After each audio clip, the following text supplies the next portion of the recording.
আপনার আমার উসিলা দরকার, উসিলা।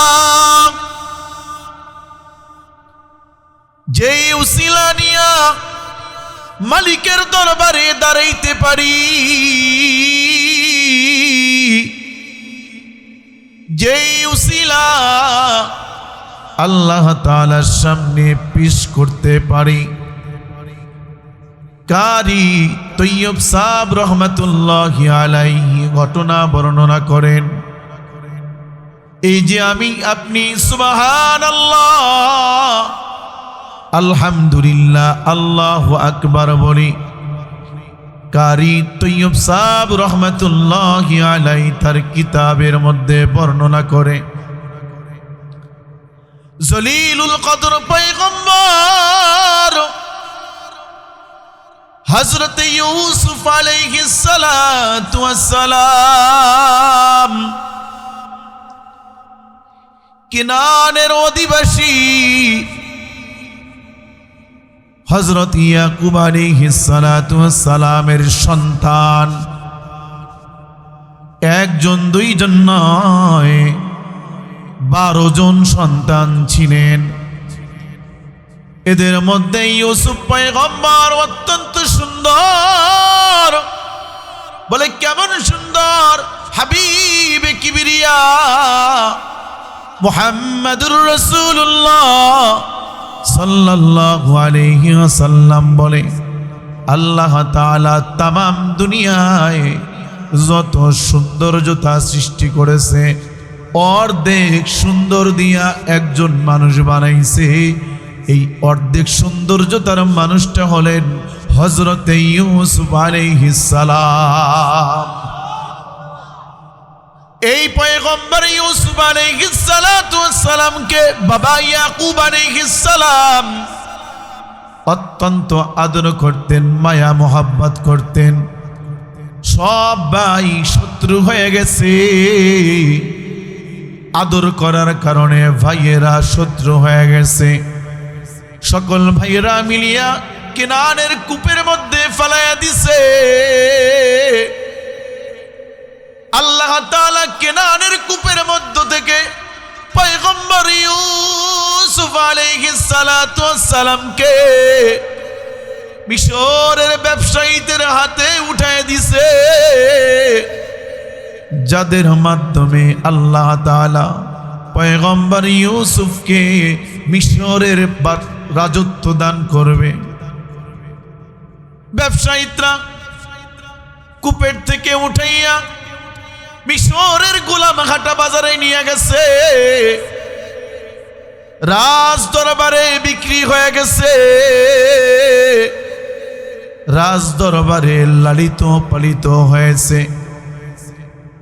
পয়গম্বর ইউসুফ আলাইহিস সালাম এমনও চরিত্রবান, এমনও সুন্দর আচরণ, এমন সুন্দর ব্যবহার, সবাই পয়গম্বর ইউসুফ আলাইহিস সালাতু ওয়াস সালামের প্রতি আকৃষ্ট হয়ে গেছে। হযরতে জুলেখা খুশি হয়ে গেছে,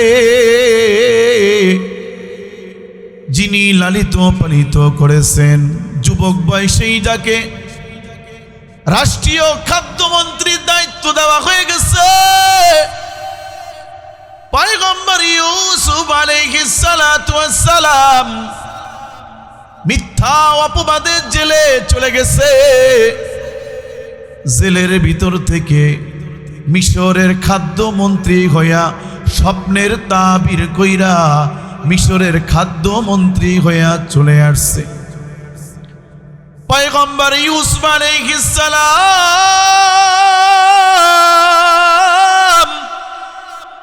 মিশরের খাদ্যমন্ত্রী হয়ে গেছে। এবার মিশরে দুর্ভিক্ষ লাগা গেছে।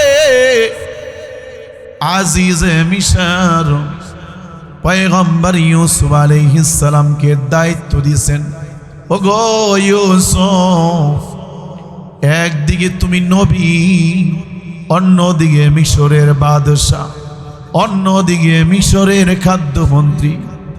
মিশরের খাদ্য বন্টনের দায়িত্ব তোমার হাতে দিলাম। সব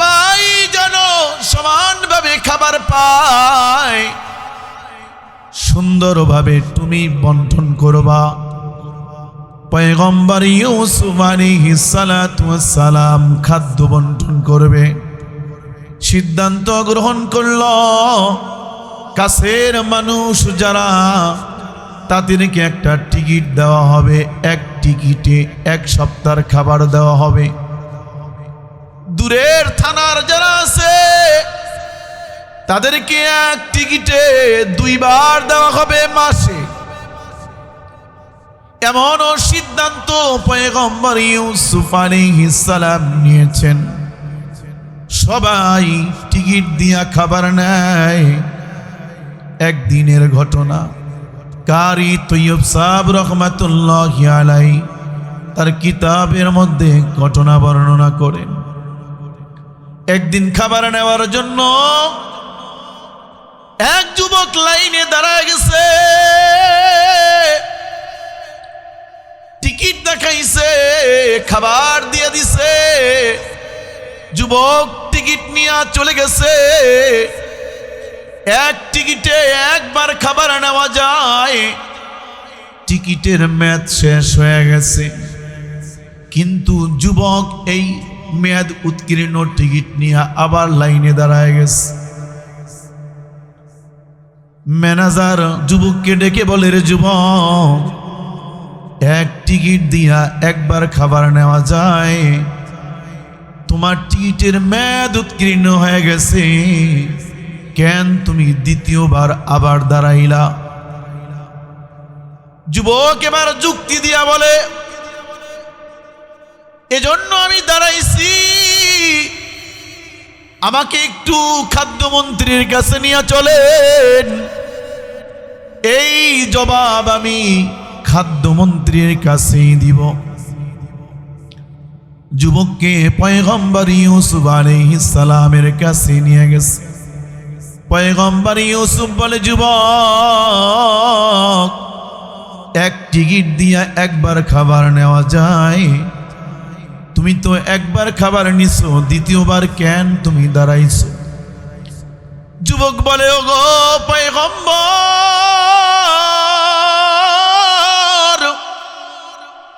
আপনি একজন মানুষ, 2 পদের অধিষ্ঠ হয়ে আছেন। একদিকে আপনি মন্ত্রী, অন্যদিকে আপনি নবী। আমি এক টিকিটে প্রথম খাবার নিয়েছিলাম, আমি আপনার উম্মত হিসাবে। আজকে দ্বিতীয়বার খাবার নিবার আসছি, আমি একজন মিশরের নাগরিক। আপনি যেমন 2টা পদে আছেন, আমি তেমন এক টিকিটে 2 বারের খাবার দাবিদার। আল্লাহু আকবার। হযরত ইউসুফ আলাইহিস সালাতু ওয়াস সালাম যুক্তিটা ভালো লাগছে, বলে, ওরে খাবার দিয়ে দাও। যুবক খাবার নিয়ে চলে গেছে, কিন্তু তৃতীয় দিন যুবক আবার লাইনে দাঁড়ায় গেছে। ম্যানেজার এবার রাগান্বিত হয়ে গেছে। রাগান্বিত হইয়া যুবককে নিয়ে পয়গম্বর ইউসুফ আলাইহিস সালাতু ওয়াস সালামের কাছে চলে গেছে। পয়গম্বর ইউসুফ আলাইহিস সালাতু ওয়াস সালাম বলে, যুবক, প্রথম খাবার নিলা তুমি উম্মত হিসাবে, দ্বিতীয়বার খাবার নিলা নাগরিক হিসাবে, আবার তুমি একই টিকিট নিয়ে আজকে দাঁড়াইছো। কেন দাঁড়াইলা, কেন দাঁড়াইলা? আজকে তোমার যুক্তি কি? যুবক বলে, ও পয়গম্বর, বিনা যুক্তিতে দাঁড়াই নাই, বিনা যুক্তিতে দাঁড়াই নাই। আমার একটা যুক্তি আছে ও পয়গম্বর। বলে, কি যুক্তি? বলে, আপনি স্মরণ করুন ওই দিনের কথা, যেই দিন মিশরের মাটিতে আপনার আপন বলতে কেউ ছিল না। আজিজে মিশর আপনার বিচারক, জুলেখা ছিল আপনার অপরাধী, আর আপনি ছিলেন আসামি। আপনি আসামি হইয়া কাউকে আপনি ওই দিন পান নাই আপনার কাছে, কিন্তু আমি ওই যুবক, আমি রাজ দরবারে লালিত পালিত হয়েছিলাম। 6 মাসের শিশু সন্তান মায়ের কোলে বৈশা আমি আমার জবান দিয়া আপনার পবিত্রতা ঘোষণা করেছিলাম, বলেছিলাম ইউসুফ পাক, ইউসুফ পাক। ইউসুফ গুনাহ করে নাই, জুলেখা গুনাহ করছে, ইউসুফ গুনাহ করে নাই। আমি ওই যুবক, আপনার পবিত্রতার সাক্ষ্যদাতা। ও পয়গম্বর, প্রথম দিন খাবার নিয়েছি আপনার উম্মত হিসাবে, দ্বিতীয় দিন খাবার নিয়েছি এদেশের নাগরিক হিসাবে, আর আজকে খাবার নিবার আইছি আমি আপনার পবিত্রতার সাক্ষ্যদাতা হিসাবে।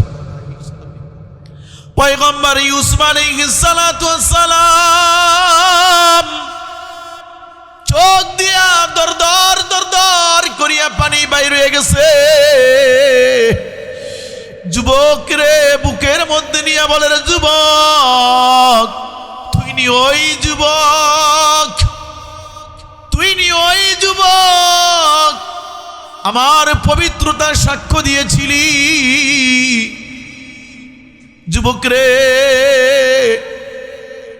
আমি আজকে ঘোষণা করলাম, এই যে টিকিট আছে, এই টিকিট নিয়ে যতবার আমার দরবারে আসবি, ততবার আমার দরবার থেকে খাবার নিবি, কোনোদিন তোর এই টিকিট ডেড এক্সপায়ার হবে না। বলেন সুবহানাল্লাহ। কারণ তুই আমার পবিত্রতার সাক্ষ্যদাতা, তোর টিকিটের কোনো এক্সপায়ার নাই। যতবার আসবি, যতবার আসবি, ততবার খাবার নিয়ে যাবি।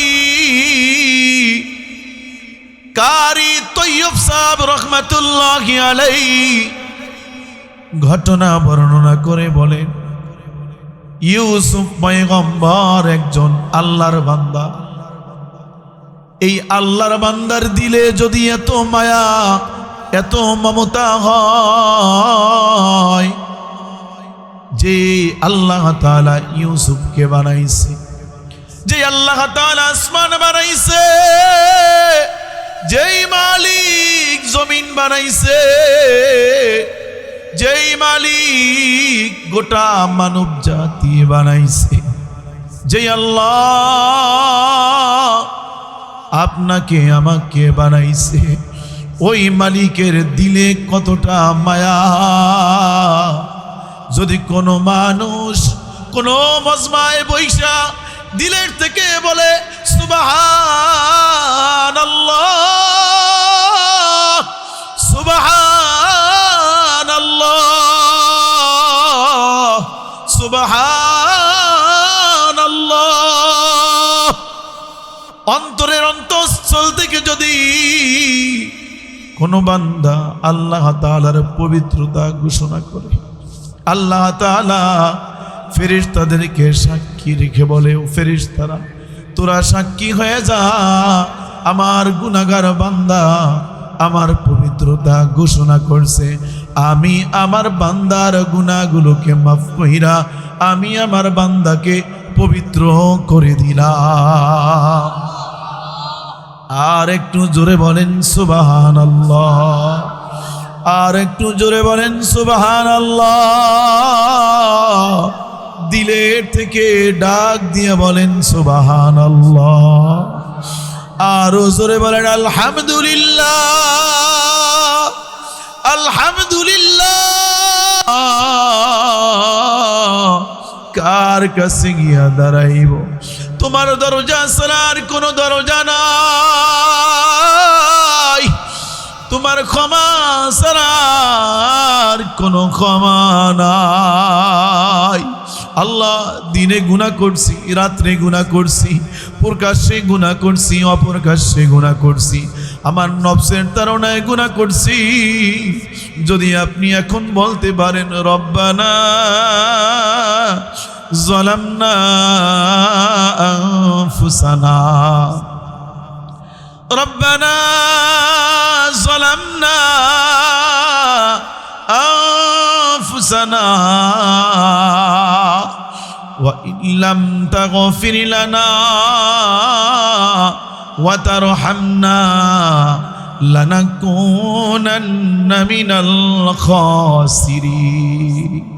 খালিস ভাবে যদি বাবা এইখানে বৈশা গুনার কথা স্মরণ কইরা তওবা করতে পারেন, বলে আমি আজকে তওবা করলাম, কালকে যদি গুনাহ করি, বলে আপনার জীবনের গুনাহ মাফ হয়ে গেল, কালকে আবার গুনাহ করলে একটা গুনাহমুক্ত হয়ে গেলাম। এজন্য বাবা আজকে এই মুহূর্তে আপনি আমি ক্ষমা চাইব, কারণ এমন একটা দিন চলে আসবে যেই দিন সবার একটা দিকে রওনা হইতে হবে, সেটা হলো কবর। আর এই কবরের যাত্রা হওয়ার জন্য মালাকুল মউত কিন্তু আপনার আমার জন্য অপেক্ষা করতেছে, ঠিক কিনা? প্যারে হাজিরিন, আমি পবিত্র কালামুল্লাহ শরীফের একখানা আয়াত তেলাওয়াত করেছি, যেই আয়াতের মধ্যে আল্লাহ তাআলা ঈমানদারদেরকে ডেকে ডেকে বলছেন, ইয়া আইয়ুহাল্লাযীনা আমানুত্তাকুল্লাহ, ইয়া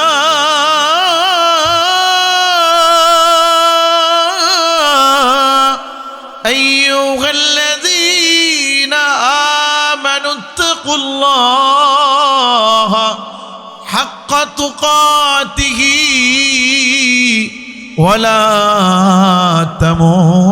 তামুতুন্না ইল্লা ওয়া আনতুম মুসলিমুন। আল্লাহ তাআলা এই আয়াতের মধ্যে ঈমানদারদেরকে ডাকছেন, ঈমানদারদেরকে ডেকে ডেকে বলছেন ইত্তাকুল্লাহ, এক নাম্বার আল্লাহকে ভয় করো, আল্লাহ তাআলাকে ভয় করো। কেমন ভাবে ভয় করব? বলে আল্লাহ তাআলা বলেন হাক্কা তুকাতিহি, যেমনি ভাবে ভয় করা উচিত। দুনিয়ায় আমরা মেম্বারে ভয় পাই, কারণ তার ইউনিয়নের ওয়ার্ডের একটা ক্ষমতা আছে, ঠিক কিনা? চেয়ারম্যান রে ভয় পাই, কেন ভয় পাই? বলে চেয়ারম্যান হলো ইউনিয়নের অভিভাবক। পুলিশ রে ভয় পাই, অপরাধী করার কারণে পুলিশ গ্রেফতার করবে। র্যাবকে ভয় পাই, অপরাধ করলে পরে ক্রস ফায়ার দিবে। সেনাবাহিনীকে ভয় পাই, অপরাধ করলে পরে আমাকে সাজা দিবে। এমপি রে ভয় পাই, মন্ত্রী রে ভয় পাই, আরে অস্ত্রধারী লোকেরে ভয় পাই। দুনিয়ার মানুষকে ভয় পাইলাম, আল্লাহ তাআলা আপনাকে আমাকে ডেকে বলেন হাক্কা তুকাতিহি, আমাকে যেমন ভাবে ভয় করা উচিত। মালিক বলে আমি আল্লাহ বিয়াদিহিল মুলক, तमाम मुलुकेर मालिक, तुम्हार मालिक आमी, दुनियार मालिक आमी, राजत्व आमार, জান্নাতের মালিক আমি, জাহান্নামের মালিক আমি। যে কোনো সময় কাউকে যদি আমি জান্নাত দিয়ে দেই কোনো কৈফত নাই, ঠিক কি না? যদি কাউকে আমি জাহান্নাম দেই কোনো জবাবদিহিতা নাই। সমস্ত কিছুর মালিক কে? আর একটু জোরে বলেন কে? আর একটু জোরে বলেন কে? যিনি সমস্ত কিছুর মালিক, শুধু বাংলাদেশের মালিক না, শুধু ভারতের মালিক না, শুধু পাকিস্তানের মালিক না, শুধু দুবাইয়ের মালিক না, বলে তামাম পৃথিবীর মালিক। এই মালিক যদি বলে হাক্কা তুকাতিহি, আমারে যেমন ভাবে ভয় করা উচিত তেমনি ভাবে ভয় করতেই থাকো। ওয়ালা তামুতুন্না ইল্লা ওয়া আনতুম মুসলিমুন। কেন তুমি ভয় করবা? ওয়ালা তামুতুন্না ইল্লা ওয়া আনতুম মুসলিমুন। মুসলমান না হইয়া কবরে আইসো না। এখানে এখন প্রশ্নগুলো আপনাদের সামনে উত্থাপন করি। আল্লাহ তাআলা শুরুতেই বলছেন ইয়া আইয়ুহাল্লাযীনা আমানু, ঈমানদারদেরকে ডাকছে। ঈমানদারদেরকে ডাইকা লাস্টে আবার বলছেন মুসলমান না হইয়া কবরে আইসো না। তার মানে ঈমানদার হইলেই মুসলমান হওয়া যায় না। আব্দুর রহিম, আব্দুল করিম, আব্দুল জব্বার, নানান রকমের নাম আমাদের আছে, কিন্তু কাম দেখা যায় অমুসলিমের কাম, ঠিক কিনা? নাম মুসলমানের, কাম অমুসলিম। ওই যে বাউল দেখছেন না, বাউল শিল্পী, তারা বলে কুল আউযু বিরাব্বিন নাস মালিকিন নাস ইলাহিন নাস মিন শাররিল ওয়াসওয়াসিল খান্নাস আল্লাযী ওয়াসবিসু ফি সুদুরিন নাস মিনাল জিন্নাতি ওয়ান নাস। আল্লাহ কইছে নাচতে, বলেন নাউজুবিল্লাহ। আল্লাহ এত নাচতে কইছে কি লাগে? এই জন্য আমরা নাচি, বলেন নাউজুবিল্লাহ। মাথার ভিতরে গোবর, মাথার ভিতরে পচন ধরছে, মাথার ভিতরে পচন ধরার কারণে বলে এমন ব্যাখ্যা করে, বলে কি জানেন? আল্লাহর আগা গোড়া ঠিক নাই। আল্লাহ এক এক সময় এক এক রকম কথা কয়, বলেন নাউজুবিল্লাহ। আল্লাহর আগা গোড়া ঠিক নাই, এমন কথা যেই ভাউলেরা বলে তারা কি মুসলমান হইতে পারে? জোরে বলেন। এই ভাউলেরা মুসলমান হইতে পারে? তারা কাফের, বিনা দলিলে তারা কাফের, ঠিক কিনা বলেন? তারা, তাদেরকে যারা সাপোর্ট করে তারাও বিনা দলিলে কাফের। এই বাউলদেরকে যারা সাপোর্ট করে, সে যদি ইসলামিক কোনো দলেরও হয়, সে যদি কোনো মুহাদ্দিসও হয়, সে যদি কোনো আলেমে হয়, সে যদি বিএনপিরও হয়, সে যদি জামাতেরও হয়, সে যদি চরমরাইরও হয়, সে যদি ডক্টর ইউনূসও হয়, যে সাপোর্ট করবে সেই কাফের, ঠিক কিনা বলেন? কারণ সে বলছে আল্লাহর কোনো আগামাতা নাই, বলেন না নাউজুবিল্লাহ। আল্লাহ বলছে কোরআন শরীফে নাসার লাগা, এজন্য আমরা নাসুন কদম করি, বলেন নাউজুবিল্লাহ। এদের মাথায় কি কোনো গোবর ছাড়া কিছু আছে? আল্লাহ তাআলা এর জন্য বলছেন ওয়ালা তামুতুন্না ইল্লা ওয়া আনতুম মুসলিমুন। মালিক বলে মুসলমান না হইয়া কবরে আইসো না, মুসলমান না হইয়া কবরে আইসো না। তাহলে আব্দুল করিম, আব্দুর রহিম, আব্দুল জব্বার নামেই কিন্তু মুসলমান নয়। মুসলমান হওয়ার জন্য কিছু আলামত, মুসলমান হওয়ার জন্য কিছু বৈশিষ্ট্য আছে, যেই বৈশিষ্ট্যগুলো আপনার আমার মধ্যে থাকলে পরে আপনি আমি মুসলমান। যদি আপনার আমার মধ্যে না থাকে তবে মুসলমানের ঘাটতি আছে। যদি একটা বৈশিষ্ট্য থাকে আংশিক মুসলমান, যদি দুইটা বৈশিষ্ট্য থাকে আর একটু ভালো মুসলমান, যদি তিনটা বৈশিষ্ট্য থাকে আর একটু ভালো মুসলমান, যদি চারটা বৈশিষ্ট্য থাকে আর একটু ভালো মুসলমান, আর যদি 6টা বৈশিষ্ট্য থাকে পরিপূর্ণ মুসলমান। বলেন আল্লাহু আকবার। এই 6 বৈশিষ্ট্য শুনতে রাজি আছেন কে কে? হাত দেখায় বলেন লিল্লাহি তাকবীর, লিল্লাহি তাকবীর, নারায়ে তাকবীর। রাজি আছেন তো আপনারা? আপনারা কি বিরক্তি হইতেছেন? তাহলে আপনারা মনোযোগ সহকারে শুনেন। আল্লাহ এই আয়াতের শেষে মুসলমান হওয়ার জন্য কবরে যাইতে বলছেন, যে মুসলমান না হইয়া কবরে আইসো না। তাহলে মুসলমানের আলামত নামে না কামে। বলেন কিসে? নামে না কামে। নাম যাই হোক, যদি কাম না হয় তো হচ্ছে আমিও মুসলমান না। ঠিক কিনা বলেন?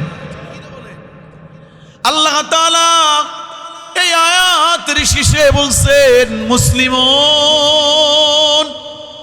এই মুসলিমুন লেখার জন্য 6টা অক্ষর, 6 অক্ষরের মধ্যে 6টা বৈশিষ্ট্য। বলেন না সুবহানাল্লাহ।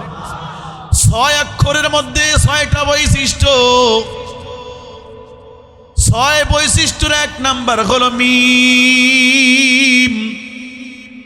মিমে হলো মুহাব্বত।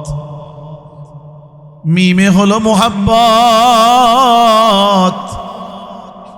আল্লাহ তাআলা এই মিমের তাফসীর অন্য এক আয়াতে করেন, ওয়াল্লাযীনা আমানু আশাদ্দু হুব্বাল লিল্লাহ। আল্লাহু আকবার।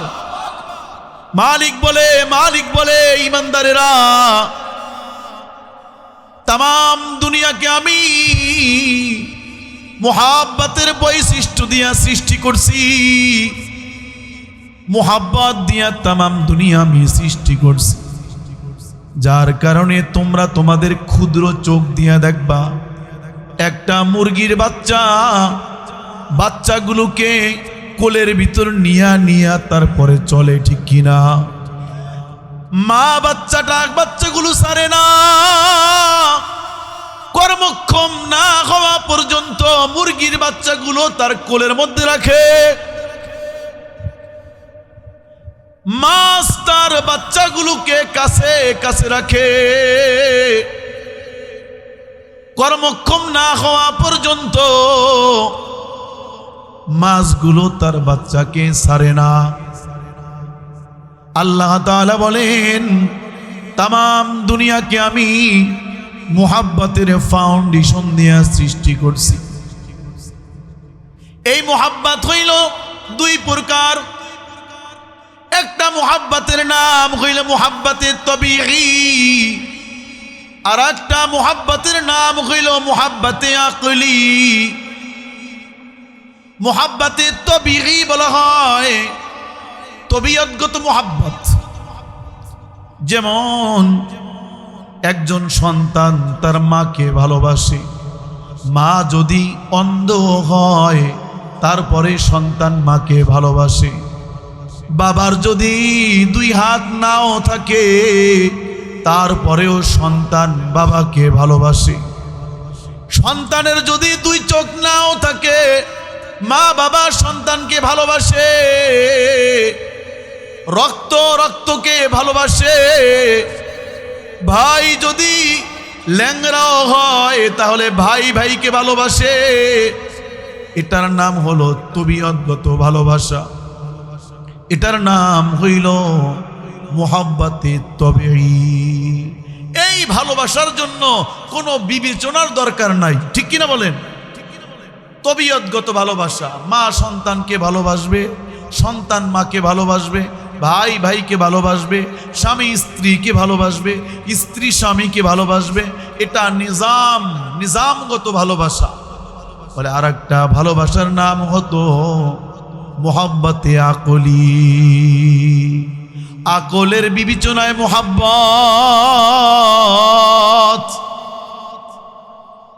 আকল দিয়া ভালোবাসা।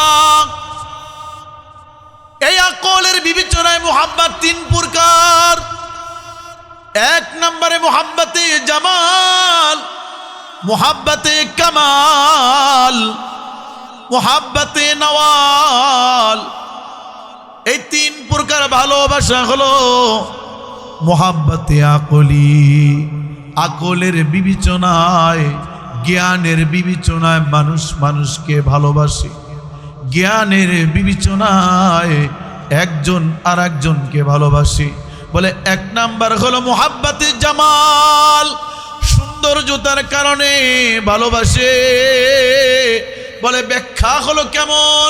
তাফসীরের ভিতরে লেখে, আপনি রাস্তা দিয়ে হাইটা যাইতেছেন, সুন্দর একটা 5 তলা বাড়ি দেখছেন, বাড়িটা দেখা মোহাব্বত লেগে গেছে। হায় রে, আমি যদি এমন সুন্দর একটা বাড়ি করতে পারতাম, ঠিক কিনা? দিলে দিলে বাড়ির জন্য মোহাব্বত। সুন্দর একটা গাড়ি দেখছেন, গাড়ি দেখা দিলে দিলে মোহাব্বত করছেন। হায় রে, আমার জীবনে এমন সুন্দর একটা গাড়ি যদি আমার হইতো। সুন্দর একটা মসজিদ দেখছেন, মসজিদ দেখা মোহাব্বত করছেন। হায় রে, আমার যদি টাকা থাকতো, আমি আমার টাকা দিয়া এমন সুন্দর একটা মসজিদ করতাম। এটার নাম হলো সৌন্দর্যতার মোহাব্বত।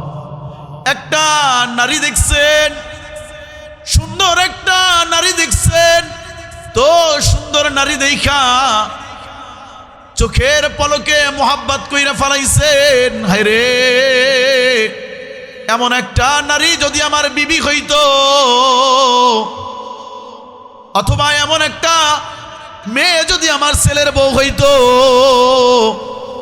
বলে চোখের পলকে দেখা জ্ঞানের কারণে মোহাব্বত করছে। আল্লাহ তাআলা এই আকলের কাছে প্রশ্ন করবে, যেই আকল দিয়া তুমি গাড়ি চিনলা, যেই আকল দিয়া তুমি বাড়ি চিনলা, যেই আকল দিয়া তুমি সুন্দর নারী চিনলা, ওই আকল দিয়া কি আমি আল্লাহকে চিনতে পারো না? পয়গম্বর ইউসুফ আলাইহিস সালাতু ওয়াস সালাম এত সুন্দর করে বানাইছে আল্লাহ। জুলেখা পাগল হয়ে গেছে সুন্দর জুতার কারণে। বলে মিশরের রমণীরা হাত কাইটা ফালাইছে, ফল কাটতে গিয়া হাত কাইটা ফালাইছে।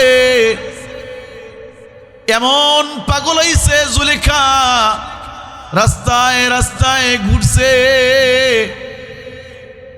কেউ যদি আইসা বলছে ওই জায়গায় ইউসুফকে দেখছি, সঙ্গে সঙ্গে জুলেখা একটা স্বর্ণ দান করে দিছে, টাকা দান করে দিছে। এভাবে দান করতে করতে ফকির হয়ে গেছে। এক সময় পয়গম্বর ইউসুফের সঙ্গে বিবাহ বন্ধনে আবদ্ধ হয়ে গেছে। এবার পয়গম্বর ইউসুফ আলাইহিস সালামের বিবি হয়ে গেছে। স্বামী স্ত্রী একই বিছানায় চলে আসছে। পয়গম্বর ইউসুফ আলাইহিস সালাম জুলেখাকে বলে, ওই বিবি, আসো আমরা রাত্রি যাপন করি। পয়গম্বরের বিবি হযরতে জুলেখা বলে, স্বামী রে, আজকে নয় কাল।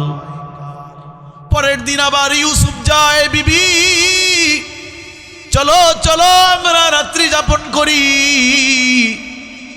জুলেখা বলে, আজকে নয় কাল। একদিনের পর একদিন কাল ক্ষেপণ করা হয়। পয়গম্বর ইউসুফ বলে, বিবি রে, আমার প্রেমে পাগল হইয়া সব কিছু উৎসর্গ করে দিছ, টাকা পয়সা সব কিছু শেষ করে দিছ, নিজে অন্ধ হয়ে গেছ, আমার প্রেমে পাগল হয়ে গেছে। আজকে যখন আমার বিবি হয়ে গেছ, আজকে আমি তোমারে ডাকি, কেন তুমি আমার কাছে আসো না?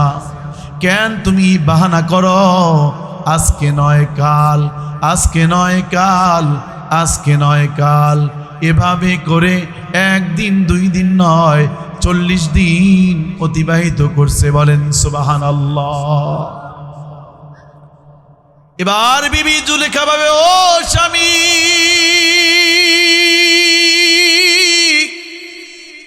ওগো আল্লাহর নবী, যতদিন পর্যন্ত আপনার সৌন্দর্যতা আমি দেখেছি, যতদিন পর্যন্ত আমি আপনার রূপ লাবণ্য দেখেছি, ততদিন পর্যন্ত আমি আপনার প্রেমে মশগুল ছিলাম। যেই দিন আপনার সঙ্গে বিবাহ বন্ধনে আবদ্ধ হয়ে গেছি, যেদিন থেকে নবীর বিবি হয়ে গেছি, যেদিন থেকে আসমানের মালিক আল্লাহকে চিনে ফেলছি, যেই দিন থেকে আপনাকে যিনি বানাইছেন তারে আমি চিনে ফেলছি, ওই দিন থেকে আপনার মোহাব্বত আমার আর দিলে নাই। বলেন আল্লাহু আকবার। আমার দিলের মধ্যে এখন আল্লাহ তাআলার স্মরণ, আমার দিলের মধ্যে এখন মালিকের প্রেম। আল্লাহর প্রেম ছাড়া আমার দিলের মধ্যে আর কারো প্রেম আমি জায়গা দিতে পারি না। মালিকের প্রেম ছাড়া আর কোনো প্রেম নাই।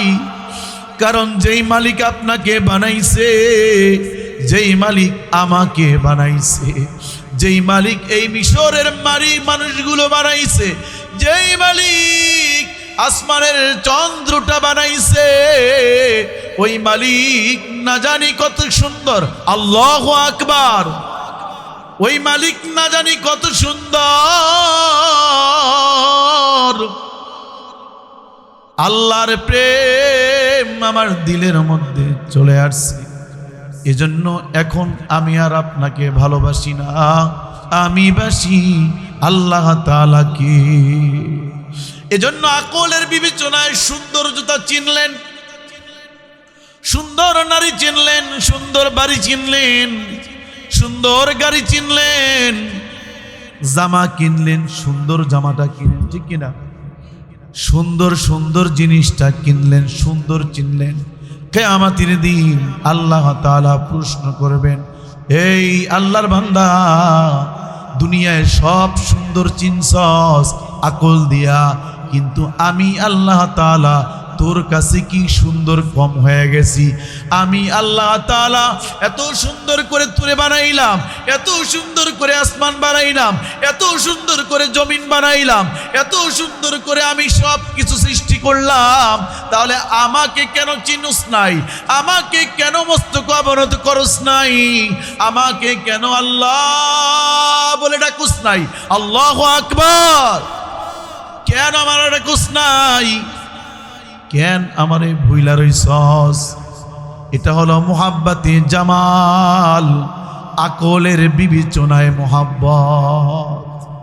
2 নাম্বার মুহাব্বত হলো মুহাব্বতে কামাল, 3 নাম্বার হলো মুহাব্বতে নওয়াল।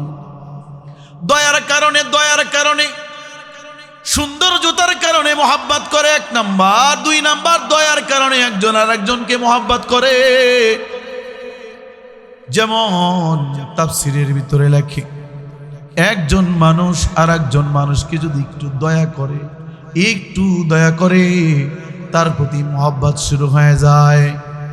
100 টাকা দিয়ে যদি মুহাব্বত করে, দয়া করে, বাজারে গেছে গরিব একজন মানুষ, 100 টাকা হাতের মধ্যে দিয়ে বলে, ভাই তোমার দিলাম, বাজার করো, বুঝছি তোমার ঘরে খাবার নাই, তোমার 100 টাকা দিলাম।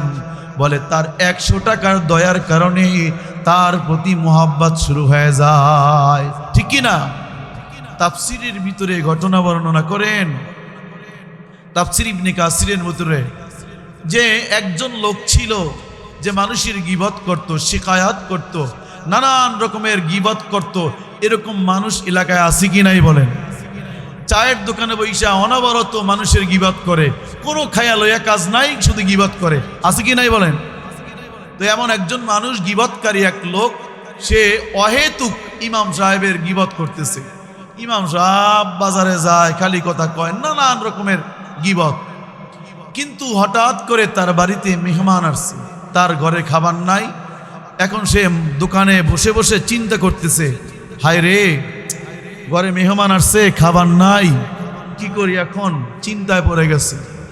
ইমাম সাহেবের কাছে ছেলে মক্তবে পড়তে আছে, জিজ্ঞেস করছে, কিরে তোর বাবাই কই? বলে আব্বাই বড় চিন্তায় আছে। কেন? কয় ঘরের মধ্যে মেহমান আসছে, এজন্য বাবাই বাজার করবো কি দিয়া চিন্তায় আছে। তো ইমাম সাহেব করছে কি, তার বাবার কাছে গিয়া পিঠে হাত বুলায় বলতেছে, আপনি তো চিন্তা করতেছেন ঘরে মেহমান, আপনাকে এই 1000 টাকা দিলাম, এই 1000 টাকা দিয়া আপনি আপনার ঘরের মেহমান বিদায় দেন, আপনি যখন পারেন তখন আমারে দিয়েন। এইবার লোকটা একবার ইমাম সাহেবের দিকে তাকায়, একবার টাকার দিকে তাকায়, একবার ইমাম সাহেবের দিকে তাকায়, একবার টাকার দিকে তাকায়, মনে মনে বলে, হায় রে, এতদিন পর্যন্ত আমি কার গীবত করি, কেউ আমারে দয়া করলো না, ইমাম সাহেব আমারে 1000 টাকা দিয়ে দয়া করলো এই মহাবিপদের সময়। এবার সে বাজারে গিয়ে 1000 টাকার বাজার কইরা মেহমান বিদায় দিছে। একটা পরিবর্তন হয়ে গেছে। পরিবর্তন কি? এইবার চায়ের দোকানে আইসা ইমাম সাহেবের ভালো কয় না, মন্দ কয় না, জবান বন্ধ হয়ে গেছে। বিনিময় কয় টাকা? জোরে বলেন, কয় টাকা? 1000 টাকায় তার জবান বন্ধ হয়ে গেছে। এবার আর গীবত করে না, ভালোও বলে না, খারাপও বলে না। তো আপনার ইমাম সাহেবকে দেইখা অন্য রাস্তা দিয়া চইলা যায়। ইমাম সাহেব বুঝতে পারতেছে টাকা দিতে পারতেছে না, এই লজ্জায় অন্য রাস্তা দিয়ে যাইতেছে। একদিন ইমাম সাহেব তারে দেইখা জড়ায় ধইরা বলে, ভাই যান, আমি তো বুঝতে পারতেছি যে আপনি লজ্জায় আমাকে টাকা দিতে পারতেছেন না, বিদায় উল্টা পথে চলতেছেন, তো আপনার আমাকে ওই টাকা দেওয়ার প্রয়োজন নাই, ওটা আপনাকে আমি বকশিশ করে দিলাম। বলেন সুবহানাল্লাহ। এবার সে আশ্চর্য হয়ে গেছে, হায় রে, এমন মানুষ তো জমিনে আর দ্বিতীয় একজনও হইতে পারে না। সুবহানাল্লাহ বলেন। বিনিময়ে কয় টাকা? জোরে বলেন, কয় টাকা? এইবার চায়ের দোকানে গিয়া ইমাম সাহেবের প্রশংসা, আমাদের ইমাম সাহেব অনেক ভালো, আমাদের ইমাম সাহেব অনেক দরদি, আমাদের ইমাম সাহেব অনেক দয়াবান। পাশের জন উইটা বলে, না রে না, ইমাম সাহেবের এই সমস্যা আছে, ইমাম সাহেব ওই সমস্যা আছে। সঙ্গে সঙ্গে দাঁড়ায় আম্মারি লয়, বেটা তুই জানোস নি আমার থেকে আর ভুক্তভোগী কেউ না, আমি জানি ইমাম সাহেবের দয়ার মতো আর কেউ দয়াওয়ালা নাই। সুবহানাল্লাহ। কয় টাকার দয়া? কয় টাকার দয়া? 1000 টাকার দয়ায় জবান বন্ধ হয়ে গেছে। ইমাম সাহেব যখন 1000 টাকা বকশিশ করে দিছে, এবার ইমাম সাহেবের প্রশংসার প্রশংসা, ইমাম সাহেবের পক্ষে এবার যুদ্ধ ঘোষণা করে। আল্লাহ তাআলা বান্দাকে উদ্দেশ্য করে বলে, ওগো আমার বান্দা, 1000 টাকার বিনিময় তুমি যদি তোমার দিমাগকে পরিবর্তন করতে পারো, তুমি যদি গীবতকারী মানুষটাকে প্রশংসা করতে পারো, আমি আল্লাহ তাআলা তোমার উপরে কি দয়া কম করছি? আমি আল্লাহ 2টা হাত দান করলাম, 2টা পা দান করলাম, চোখ দান করলাম, শ্বাস প্রশ্বাস দিলাম, আমি আল্লাহ বলার জন্য ভাষা দিলাম, আল্লাহু আকবার। আমি এমন সুন্দর কইরা তোমারে বানাইলাম, যেথায় যেইটা দেওয়া লাগে কোথায় ওইটা আমি দিলাম। আমি আল্লাহর দয়া কি তোমার প্রতি কম? আমি আল্লাহর দয়া কি তোমার প্রতি কম? মালিক প্রশ্ন করবে, এই প্রশ্নের উত্তর না দিয়া জান্নাতে যাওয়া যাবে না, কারণ আপনি দয়ার দ্বারা মানুষকে ভালোবাসলেন। নেতায় যদি 2000 টাকা দেয়, বলেন নেতার অনুগত্য হয়ে যায়, ঠিক কিনা? আরে কেউ যদি দয়া করে অনুগত্য হয়ে যায়, আল্লাহ প্রশ্ন করবে, আমার দয়া কি কম? আমি এত এত এত দিলাম, আমার দয়া কি কম? এজন্য 1 নাম্বার ভালোবাসা মুহাব্বতের জামাল। সৌন্দর্যতার কারণে মানুষ মানুষকে ভালোবাসে। 2 নাম্বার দয়ার কারণে মানুষ মানুষকে ভালোবাসে। এই 2টা প্রশ্ন আল্লাহ করবেন। 3 নাম্বার বলে গুণের কারণে মানুষ মানুষকে ভালোবাসে। কিসের কারণে? জোরে বলেন, কিসের কারণে? সম্মানিত হাজিরিন, আমি বয়ান সারা বাংলাদেশে করি, আজে বাজে কোনো কথা আমার নাই। আমি যতটুকু পারি তাফসির করি। আপনারা কি শুনতে রাজি আছেন তো? আজে বাজে কোনো কথা বলিও না, আপনারা যা শিখতে পারেন বুঝতে পারেন এই কথাগুলোই বলি। 3 নাম্বার, গুণের কারণে গুণের কারণে মানুষ মানুষকে মোহাব্বত করে, ঠিক কিনা? উদাহরণ তাফসিরের ভিতরে লেখে, যেমন আমি এখানে বসে আছি, আমার মতো হাজারো বক্তা বাংলাদেশে আছে, আমার গুণ, আমার বক্তৃতা, আমার বাচনভঙ্গি, আমার কথা বলার স্টাইল, আমার কণ্ঠ, এগুলোকে ভালো লাগছে বিদায় সর্বোপরি আপনারা আমাকে এখানে আনার সিদ্ধান্ত নিয়েছেন, ঠিক কিনা? এটা হলো আমার একটা গুণ। ঠিক একই রকম সারা বাংলাদেশে অজস্র বক্তা আছে যাকে আল্লাহ তাআলা এক একজনকে এক এক রকম গুণী বানায় পাঠাইছে দুনিয়ায়, ঠিক কিনা? দুনিয়ায় এক একজন মানুষের এক এক রকম গুণ আছে। এই যে গুণগুলো, গুণ দেখা ভালোবাসি। ততক্ষণ পর্যন্ত আপনারা আমাকে ভালোবাসেন না যতক্ষণ পর্যন্ত আপনাদের চোখের সামনে আমার গুণ প্রকাশিত হয় নাই, ঠিক কিনা? আমার গুণ প্রকাশিত হয়ে গেছে। আমি আজকে চলে যাব সকালবেলা চায়ের দোকানে, সকালবেলা বাড়িতে বাড়িতে, মসজিদে মসজিদে, মাইকের আওয়াজ যতদূর গেছে, যারা আওয়াজ শুনছে, হয় কেউ আমার প্রশংসা করবে, কেউ আমার বদনাম করবে, ঠিক কিনা বলেন? কেউ বলবে বক্তা যা বলছে খুব সুন্দর কথা বলছে, বলে কেন? আমার আওয়াজ শুই না, আমার কথা শুই না, আমার গুণের প্রশংসা করবে, ঠিক কিনা? তাফসিরের ভিতরে উদাহরণ লেখে কেমন করে মানুষ গুণের মোহাব্বত করে। আমরা আমাদের ছেলে বিয়ে করানোর জন্য মেয়ে দেখতে যাই না? ছেলে বিবাহ করানোর জন্য মা বাবা বোন সবাই মিলে মেয়ে দেখতে গেছে। তো জামানায় এমন একটা হাল চলে আসছে, তো কন্যা সন্তানটাকে পাল্লারে নিয়া সাজাইয়া গুজাইয়া কালো মানুষটাকে সাদা মানুষ বানায়া সামনে উপস্থাপন করছে। এমন হয় কি হয় না বলেন? জোরে বলেন। তো এরম কালো মায়াটা যখন সামনে নিয়ে আসছে, এবার কালো মেয়েটা দেখা সবাই পছন্দ করছে। কেন করছে? যে তাকে সাজায়া গুজায়া সামনে আনছে, বুঝতে পারে না তার এই উপরে ভিতরে চামড়াটা কালো। বাড়িতে নিয়ে আসছে, সকালবেলা যখন ধুয়ে ফেলছে, সবার সামনে প্রকাশিত হয়ে গেছে, আহারে এদিক কালো মাইয়া, রাত্রে দেখলাম সাদা, এখন দেখি কালো, হাত কালো, মুখ কালো, পাও কালো। এবার সবাই মাইয়াটার প্রতি বিরক্তি হয়ে গেছে, স্বামী বিরক্তি হয়ে গেছে, শাশুড়ি বিরক্তি হয়ে গেছে, শ্বশুর বিরক্তি হয়ে গেছে, ননাস বিরক্তি হয়ে গেছে। সবাই এবার বলা বলি করতেছে, হায় রে কি দেখলাম আর কি আনলাম। এমন হয় কি হয় না? সবার মুখ গোমরাহ, বেজার। ছেলেরে বলতেছে, বাবা ভুল তো করিয়েই ফেলছি, কয়েকটা দিন সময় দে, বিয়ে করে আনছি, এখন বিদায় দেওয়া তো সম্ভব না। কয়েকদিন পরে আমরা মিটিং করে সমাজের মানুষদেরকে নিয়ে কেন আমাদেরকে ধোকা দেওয়া হলো এটার একটা মীমাংসা করে আমরা এই মেয়েকে ডিভোর্স দিয়ে ফেলবো। কয়েকটা দিন বলতে 5 দিন। কয়দিন? 5 দিন সময় নেওয়া হয়েছে।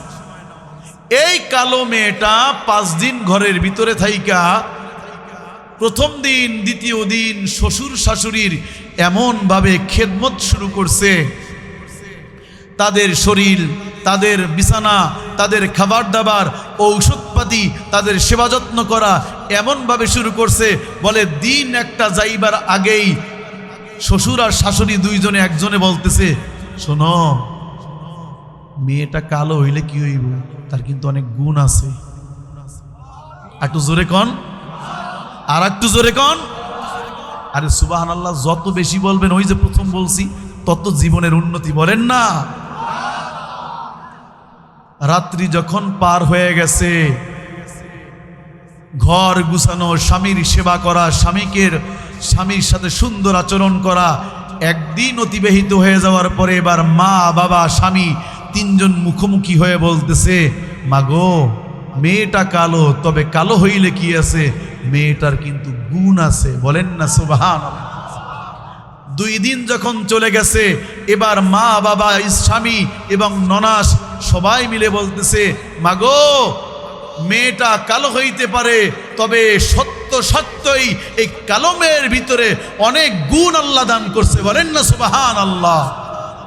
4 দিন যখন অতিবাহিত হয়ে গেছে, এবার একজন আর একজন তো তারে গুণ তো বলে কলিজা দিয়া মোহাব্বত শুরু কইরা দিছে। আর একটু জোরে বলেন, আর একটু জোরে বলেন। 4 দিনের পরে 5 দিনের মাথায় মিটিং বসবে। এবার মিটিং ক্যান্সেল। স্বামী আর স্ত্রী, মা বাবা সবাই মিলা ঘরের ভিতরে মিটিং কইরা বলে, বাপ মা বলে, বাবারে বাবা, এদেশে সুন্দর মেয়ের অভাব নাই, তোর জন্য সুন্দর মেয়ে আনতে পারবো, তবে এটা সাক্ষ্য দিতে পারি সুন্দর মেয়ে পাওয়া যাবে ঠিক, কিন্তু এমন গুণবতী মেয়ে আর পাওয়া যাবে না। বলেন আল্লাহু আকবার। সবাই রাজি হয়ে গেছে। কিসের কারণে? জোরে বলেন, কিসের কারণে? আল্লাহ তাআলা বলেন, ওয়াল্লাযীনা আমানু আশাদ্দু হুব্বাল লিল্লাহ। মুহাব্বতে জামাল, মুহাব্বতে কামাল, মুহাব্বতে নওয়াল। গুণের কারণে একটা মানুষ যখন অপছন্দর থেকে সবচেয়ে পছন্দের পাত্র হয়ে যায়, আল্লাহ তাআলা আপনার আমার এই বিবেককে প্রশ্ন করবে কিয়ামতের মাঠে দাঁড়াইয়া, এ আমার বান্দা, দুনিয়ায় বিবেক দিয়া গুণের কারণে মানুষকে মোহাব্বত করলি, আমি আল্লাহর গুণ কি তোর চোখের সামনে পড়ে নাই? আমি আল্লাহ আসমানটাকে খুঁটিবিহীন ঝুলায় রাখছি। আল্লাহু আকবার। দুনিয়ায় একটা ঘর করো, বাড়ি করো, কতগুলো খুঁটি দিয়া রাখা লাগে। এই যে ছোট্ট একটা প্যান্ডেল, খুঁটির অভাব নাই। আল্লাহ তাআলা প্রশ্ন করবে, এত বড় আসমান খুঁটিবিহীন আমি ঝুলায় রাখলাম, আসমানের ভিতরে আমি এমন বড় একটা লাইট লাগায় রাখলাম, যেই লাইটের কোনো বিকল্প দুনিয়ায় কোনো লাইট নাই। সূর্যটাকে ঝুলায় রাখলাম, রাতের বেলায় মিটি আলো দেওয়ার জন্য চন্দ্র দিয়া, পাশাপাশি আবার নক্ষত্র দিয়া সাজায় রাখলাম। আমি আল্লাহ 7 আসমান বানাইলাম, 7 জমিন বানাইলাম, তোমারে বানাইলাম, সব কিছু বানাইলাম। আমি আল্লাহর গুণ কি তোমার কাছে কম? আল্লাহ তাআলা প্রশ্ন করবে 3টা, আমার কি সৌন্দর্যতা নাই? আমার কি দয়া নাই? আমার কি গুণ নাই? আমি এই 3 কারণে দুনিয়ার মানুষকে ভালোবাসলাম, সৌন্দর্যতার কারণে, দয়ার কারণে, গুণের কারণে। আল্লাহ প্রশ্ন করবেন এই 3 বিষয় নিয়া আমি আল্লাহর কি ভালোবাসা কম? আমি আল্লাহর কি দয়া কম? আমি আল্লাহর কি গুণ কম? উত্তর না দিয়া একজন মানুষও আল্লাহর জান্নাতে যাইতে পারবে না। এজন্য মুসলমানের 1 নাম্বার বৈশিষ্ট্য হলো মিম, মুহাব্বত। ওয়াল্লাযীনা আমানু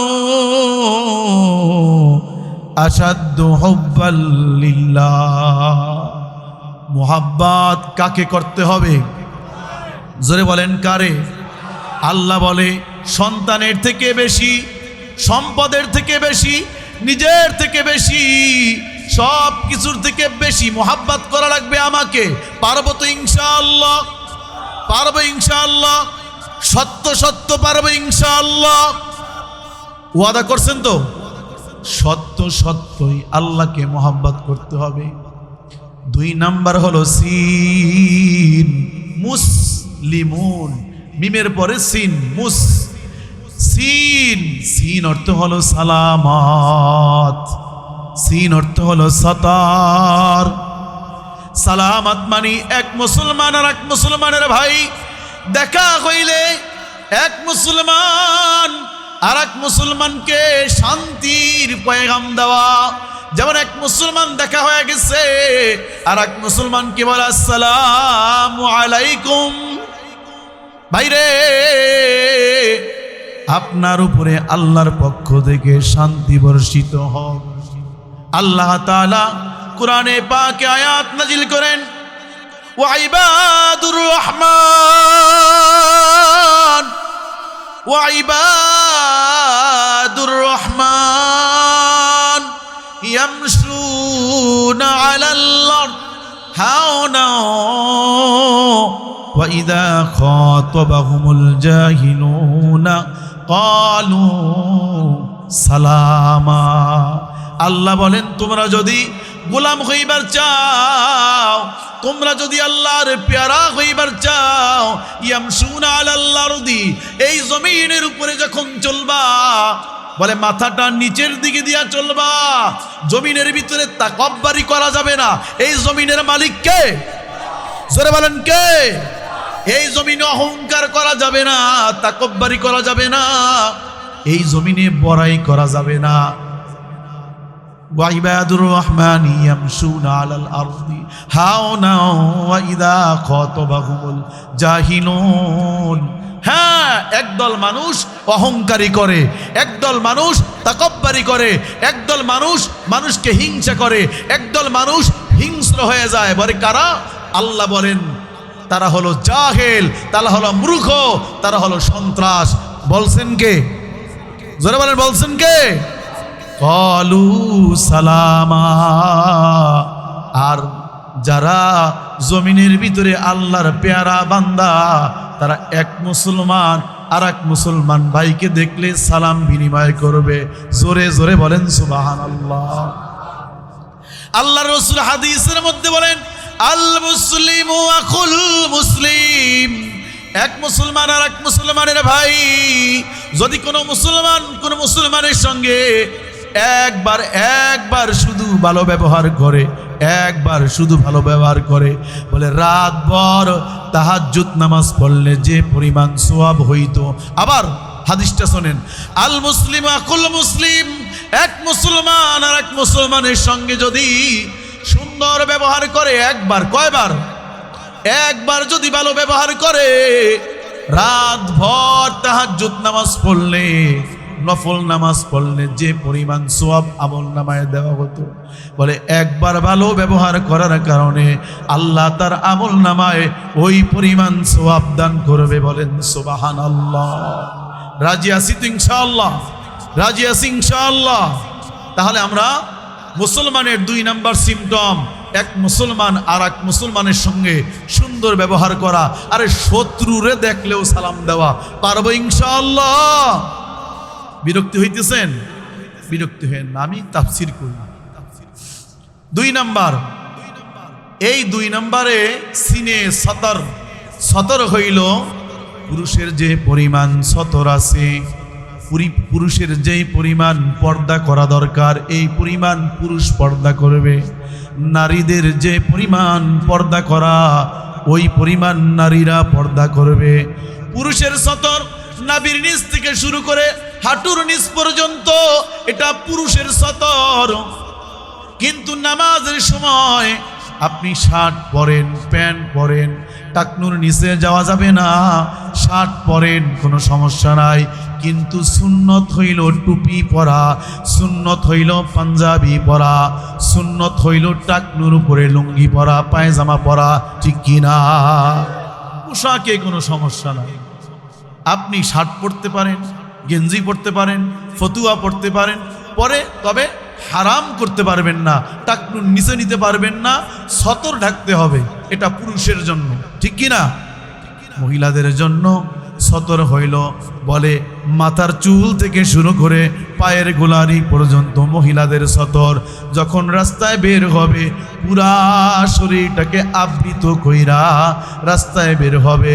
এটার নাম হলো মুসলমানের 2 নাম্বার সিমটম। বলেন সুবহানাল্লাহ। ব্যাখ্যা করলাম না, লম্বা সময় হয়ে যাবে। আপনার 10:30টার বেশি বাজে, 35 বাজে। 2 নাম্বার গেল। 3 নাম্বার মুসলিম, লাম হলো লিল্লাহ। আল্লাহ তাআলা বলেন কুল ইন্না সলাতি ওয়া নুসুকি ওয়া মাহইয়ায়া ওয়া মামাতি লিল্লাহি রাব্বিল আলামিন। তোমার জীবন, তোমার মরণ, তোমার কুরবানি, তোমার জীবনের যা কিছু আছে সব কিছু কার জন্য? জোরে বলেন সব কিছু কারোর জন্য। বলে হায়াত দিয়েছেন কে, মরণ দিবেন কে, রিজিক দিয়েছেন কে, আমি যে একদিন একদিন খাইতেছি খাবারটা আমার মুখে তুইলা দিতেছেন কে?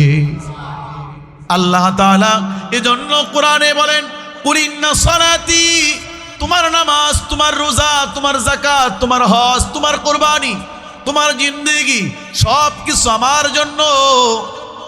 আল্লাহ তাআলার জন্য সব কিছু বিলুপ্ত করে দিতে হবে। আল্লাহ তাআলা যা দিয়েছেন সব কিছু আল্লাহর রাহে দিয়ে দেওয়া লাগবে। কে কে রাজি আছে?